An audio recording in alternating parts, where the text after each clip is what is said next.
एक बार एक गुरु अपने शिष्यों को प्रभावशाली व्यक्तित्व के ऊपर प्रवचन दे रहे थे। गुरु कह रहे थे कि दुनिया में दो तरह के लोग होते हैं।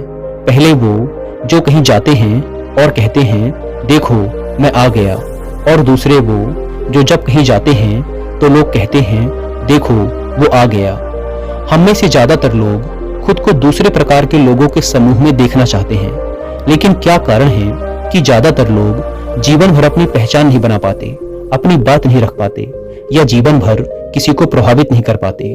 जन समूह का एक बड़ा हिस्सा इसे अपनी बदकिस्मती समझकर स्वीकार कर लेता है और जीवन भर किसी और के दिखाए रास्तों पर चलता रहता है।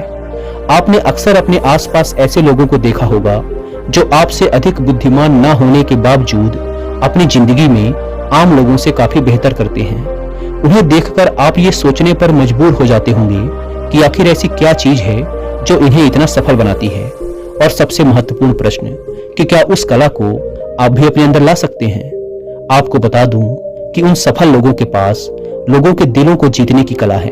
सफलता के शिखर पर ये लोग ऐसे ही नहीं पहुंचे, उन्होंने हर मोड़ पर लोगों को अपनी बातों से प्रभावित किया है और उनके विश्वास को जीता है।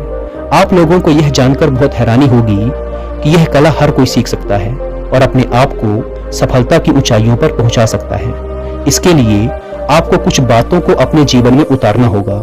इन बातों को अपनाकर आप लोगों को प्रभावित करने में महारत हासिल कर पाएंगे।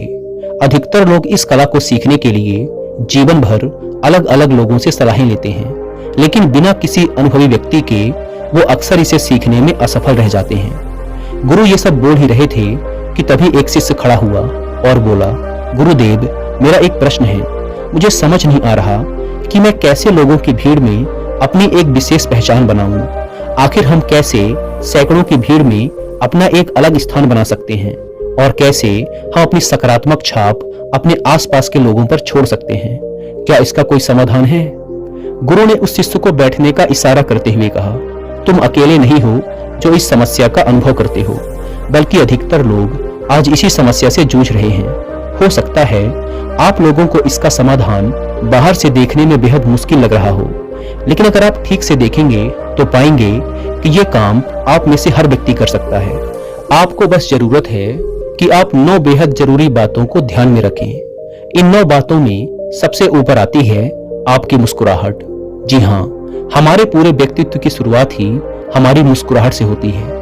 लेकिन यदि कोई व्यक्ति बिना परिस्थिति को समझे इस मुस्कुराहट का उपयोग करता है तो यही मुस्कुराहट उसके व्यक्तित्व को रूखा बनाने में ज्यादा देर भी नहीं लगाती।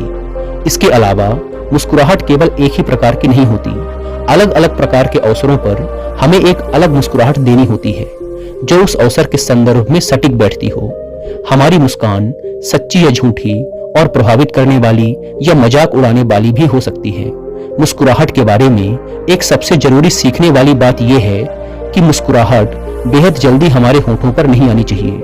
इससे लोग हमारी बातों को गंभीरता से नहीं लेते। आपको अपनी मुस्कुराहट को थोड़ा समय देकर अपने चेहरे पर लाना चाहिए, जिससे सामने वाला व्यक्ति समझ पाता है कि आपकी मुस्कुराहट का वास्तव में क्या अर्थ है। संक्षिप्त में कहें तो किसी व्यक्ति को देखने के कुछ क्षणों बाद ही मुस्कुराहट हमारे चेहरे पर आनी चाहिए। इससे सामने वाले व्यक्ति को लगता है कि यह मुस्कुराहट सच्ची है और आप वास्तव में उसे देखकर खुश हुए हैं। जल्दबाजी में आई मुस्कुराहट आपके धैर्य में कमी को दिखाती है, जिससे सामने वाला व्यक्ति आपकी बातों को गंभीरता से नहीं लेगा। दूसरी चीज है हमारी आंखें। अक्सर जब लोग किसी से मिलते हैं तो वो अपनी आंखों पर ज्यादा ध्यान नहीं देते। हमारी आंखें वो जादुई अंग हैं जो सामने वाले व्यक्ति से बिना एक भी शब्द कहे उसे अपना मुरीद बना सकती हैं। लेकिन उसके लिए आपको इस जादुई अंग का सही से उपयोग करना आना चाहिए। नजरें मिलाना हमारे समाज में अक्सर आंखें दिखाने के बराबर माना जाता है। बहुत से लोगों का ये मानना है कि किसी की आंखों में आंखें डालकर बात करने का अर्थ उस व्यक्ति से असम्मान पूर्वक तरीके से बात करने के बराबर है। लेकिन यह धारणा एकदम गलत है, बल्कि किसी से नजरें मिलाकर बात करने से हमारी बात ज्यादा प्रभावशाली होती है। जो लोग अपने सामने खड़े व्यक्ति की आंखों में देखकर बात करते हैं वो लोग अपने सामने खड़े व्यक्ति को प्रभावित करने में ज्यादा सफल होते हैं। इसके विपरीत वो लोग जो आंखों से आंखें मिलाकर बात नहीं करते वो लोग सामने वाले पर उतना बेहतर प्रभाव नहीं छोड़ पाते। तो हमारी दूसरी तकनीक ये है कि जब भी आप किसी व्यक्ति से बात करें तो उससे नजरें मिलाकर ही बात करें। इससे उस व्यक्ति को यह एहसास होगा कि आप उसकी बातों में बेहद रुचि ले रहे हैं और वो व्यक्ति आपसे बात करने के लिए हमेशा उत्सुक रहेगा।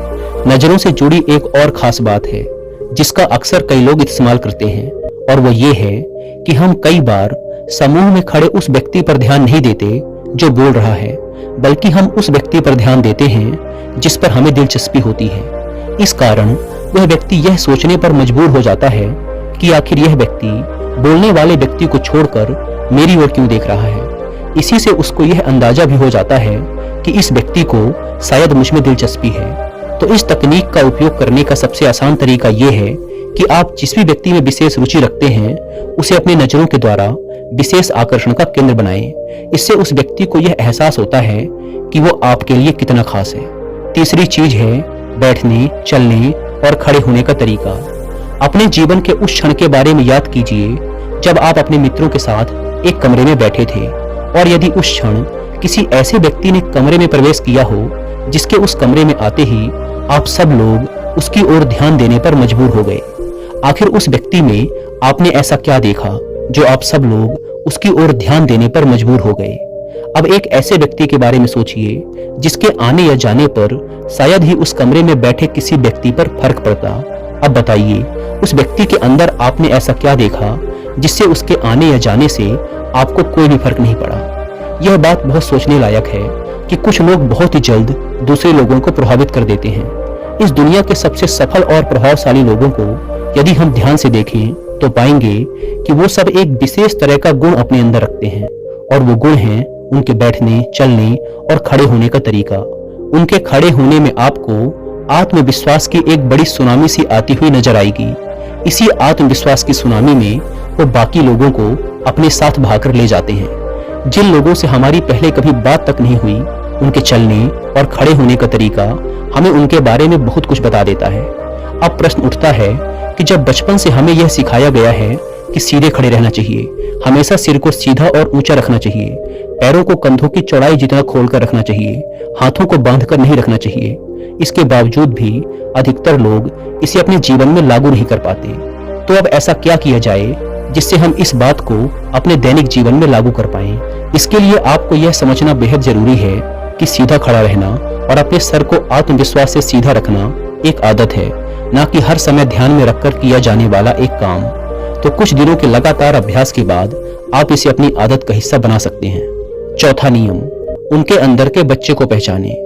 क्या आपने कभी किसी ऐसे बच्चे को देखा है जो अपने माता पिता के पास दौड़कर जाता है और उनके गले लग जाता है? मान लो एक छोटा बच्चा है जिसने अपनी माँ को बहुत समय बाद देखा है, तो आपको क्या लगता है उसकी पहली प्रतिक्रिया क्या होगी? वो जरूर अपनी माँ को देखते ही उसे गले लगाने की कोशिश करेगा। ठीक ऐसे ही हम सबके अंदर भी एक ऐसा ही बच्चा है जो उन लोगों को नजदीक लाने की कोशिश करता है जो हमें सुरक्षित और खुश महसूस कराते हैं। अगर आप वास्तव में किसी व्यक्ति को प्रभावित करना चाहते हैं तो इसके लिए सबसे अच्छा तरीका ये होगा कि आप उनके अंदर के बच्चे को पहचानें और उसे खुश करें। अगर उनके अंदर का बालक मन आपसे प्रसन्न होता है तो वो व्यक्ति आपको निश्चित रूप से स्वीकार करेगा। और ऐसा करने के लिए आप सबसे पहले ये पता करें कि वो कौन सी चीजें हैं जो उनके बचपन में उन्हें खुश किया करती थी या जो उनके अंदर के बच्चे को पसंद आएगी। पांचवा नियम, उन्हें एक पुराने दोस्त की तरह महसूस करवाएं। एक बड़ी प्रसिद्ध कहावत है कि लोगों को तब तक इस बात से फर्क नहीं पड़ता कि आप उनके बारे में कितना जानते हैं जब तक कि आप उन्हें यह महसूस न करवाते रहें कि आपको उनकी कितनी फिक्र है। यह बात तब एकदम सटीक बैठती है जब हम किसी नए व्यक्ति से मिलते हैं। हमारे शरीर के हाव भाव और बातों से लोग ये जानने का प्रयास करते हैं कि हम उनके बारे में क्या सोचते हैं। तो अपने व्यक्तित्व को और प्रभावशाली बनाने के लिए आपको एक आदत अपने अंदर और विकसित करनी है, और वो ये है कि आपके शरीर की हर हलचल और हाव भाव से ऐसा लगे जैसे कि आपको सामने वाले व्यक्ति की परवाह हो। जैसा कि आप सबको पता ही होगा कि जब हम किसी नए व्यक्ति से मिलते हैं तो हमारे दिमाग में सैकड़ों प्रकार के विचार चलते रहते हैं। इस कारण हम ठीक तरह से यह सोच नहीं पाते कि हमारा कौन सा व्यवहार सामने वाले व्यक्ति को अच्छा लगेगा और कौन सा खराब। इसी कारण जब हम किसी नए व्यक्ति से मिलते हैं तो सबसे पहले हमें हड़बड़ाहट से बिल्कुल बचना चाहिए, जिससे हम कोई भी ऐसी हरकत करने से बच सकें जो सामने वाले व्यक्ति को हमारे बारे में कुछ गलत राय बनाने के लिए प्रोत्साहित करे। इसके विपरीत कुछ लोग ऐसे भी होते हैं जिनके साथ हम बहुत सहज होते हैं। वो लोग हमारे सबसे करीबी मित्र होते हैं। हम जब अपने किसी करीबी मित्र से मिलते हैं तो हमें बिल्कुल भी घबराहट महसूस नहीं होती। हम एकदम ध्यान से उनकी बातें सुनते हैं और बिना किसी घबराहट के अपनी बात उनसे कहते भी हैं। इसके अलावा हमारा शरीर और दिमाग भी पूरी तरह से उनके साथ होता है। यही से हमारी अगली सलाह निकलती है कि जब भी आप किसी नए व्यक्ति से मिलें तो अपने दिमाग में ये मानकर चलें कि वो व्यक्ति आपका एक पुराना मित्र है। वो पुराना मित्र जो अब कई वर्षों बाद आपसे मिला है। इससे आपके अंदर की सारी हड़बड़ाहट अपने आप ही दूर हो जाएगी। इसके साथ ही आपका उस व्यक्ति के प्रति व्यवहार भी पूरी तरह से बदल जाएगा, जो उस व्यक्ति को अवश्य ही बहुत पसंद आएगा, क्योंकि वो व्यक्ति भी आपसे पहली बार मिल रहा है। इसी कारण उसके दिमाग में भी ये ख्याल आया होगा कि उसे कितना और क्या बोलना चाहिए। अगर आप सामने वाले व्यक्ति को यह एहसास करा देते हैं कि आप उनके एक करीबी मित्र की तरह हैं, तो वो बहुत जल्द आपके नजदीक आ जाएंगे। स्वाभाविक है कि आप उस व्यक्ति को ऐसा नहीं बोल सकते कि वो आपका पुराना मित्र है, क्योंकि यह सच नहीं है। ये बात तो केवल आपको अपने दिमाग को बतानी है, जिसे मानने के बाद आपका दिमाग अपने आप ऐसा बर्ताव करने लगेगा जैसे वो व्यक्ति आपका कोई पुराना मित्र है। इसी के साथ आपके शरीर के हाव भाव भी बदलने लगेंगे और आप उस व्यक्ति के साथ और सहज महसूस करने लगेंगे।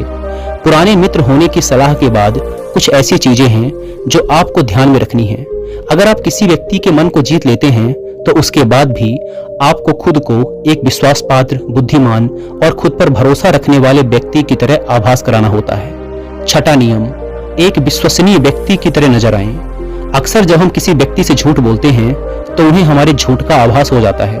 हमारे हाव भाव अचानक बदलने लगते हैं, जिससे सामने वाले व्यक्ति को ऐसा आभास होने लगता है कि शायद ये व्यक्ति मुझसे झूठ बोल रहा है। वहीं कई बार ऐसा भी होता है कि आप सच बोल रहे होते हैं, लेकिन आपके हाव भाव ऐसे होते हैं कि सामने वाले व्यक्ति को वह बात भी झूठी लगती है। तो इसी से निकलती है हमारी छठी सलाह, जो ये सिखाती है कि जब भी आप किसी व्यक्ति से बात करें तो अनावश्यक रूप से अपने चेहरे या शरीर के किसी भी अंग को बार बार ना छुएं, अपनी पलकें बार बार ना झपकाएं और अपने पैरों को भी बार बार एक दूसरे पर ना चढ़ाएं। सातवां नियम, सामने वाले के हाव भाव और विचारों को पढ़ें। बातचीत के दौरान आपको सामने वाले के हाव भाव और प्रतिक्रिया पर भी ध्यान देना है। आपको देखना है कि क्या लोग आपकी बात सुनकर मुस्कुरा रहे हैं, क्या वो हाँ में सिर हिला रहे हैं, क्या वो एकदम सहज हैं, या फिर वो आपकी ओर ना देखकर दूसरी ओर देख रहे हैं। यहीं से निकलती है हमारी अगली सलाह, जो सिखाती है कि जब भी आप किसी व्यक्ति से बात कर रहे हों तो हमेशा उस व्यक्ति पर भी एक नजर डालें। जो बात आप उससे कह रहे हैं, क्या वो उसे प्रभावित कर रही है या नहीं। यदि आप ध्यान से देखेंगे तो आप ये बड़ी आसानी से जान पाएंगे कि आपकी बातें उन्हें पसंद आ रही हैं या नहीं। यदि आपको ऐसा महसूस होता है कि आपकी बातें शायद उन्हें पसंद नहीं आ रही हैं, तो उसी समय कुछ और बातें करने की सोचें। इस तरह से आप खुद को ऐसी बात करने से बचा सकते हैं जो सामने वाले व्यक्ति को आपसे दूरी बनाने के लिए मजबूर कर सकती थी। आठवां नियम, खुद को मानसिक रूप से तैयार करो। कोई भी बड़ा कार्य करने से पहले उसके बारे में ठीक से सोचें और हर दिन उसे अपने दिमाग में पूरा होता हुआ महसूस करें। इसी बात से आती है हमारी आठवीं सलाह, और वो ये है कि किसी भी काम को करने से पहले आप उसे अपने दिमाग में अच्छे से सोचकर रख लें। आप उस कार्य को किस तरह से करने वाले हैं, उस प्रक्रिया को आप बार बार अपने दिमाग में दोहराएं। उसकी प्रक्रिया को बार बार दिमाग में दोहराने से आप मानसिक रूप से उस कार्य को करने के आदी हो जाएंगे।